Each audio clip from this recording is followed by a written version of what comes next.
So two components to that question. The first one being of a shared philosophy behind the idea of the city of Lahore. Well, the answer to that is that maybe there's not, because Lahore is a super ancient city. It's come across organically, it's not a planned city. The newer parts are. Parts like Model Town are sort of famous examples of garden cities. There are only two in the world. Model Town's one of them. The other one's in Luton, I believe, in the UK.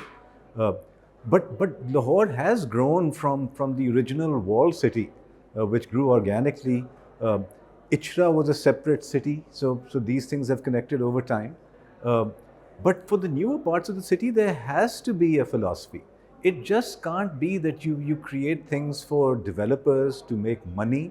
That's the overriding vision behind the society of Lahore as we see it today. It's all about money and a cash out. Which is kind of the antithesis of a nice city that's based on sort of ideas of inclusion, of community, of empathy. Materiality and materialism takes all of that away in a heartbeat. And it's unfortunate that we are kind of that, for lack of a better thing. We are materialistic beyond measure, really.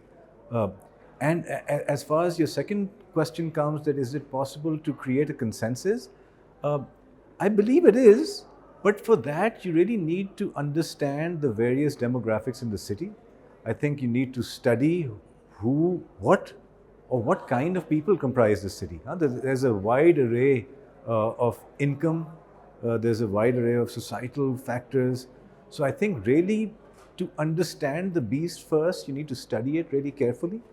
Through many different lenses, maybe as an anthropologist, as a historian, as an urbanist, wear different hats, and then extrapolate from there to sort of come up with an idea or a series of ideas that I guess speak to the aspirations of a very diverse group of people.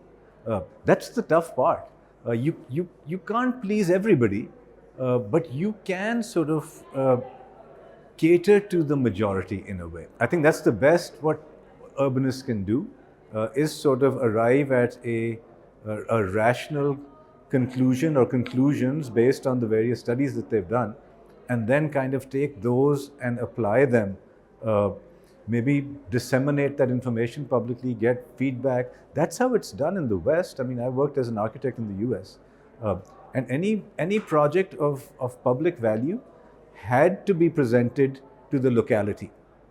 And if the locality didn't buy it, it didn't matter who you were, who the developer was, it would not happen.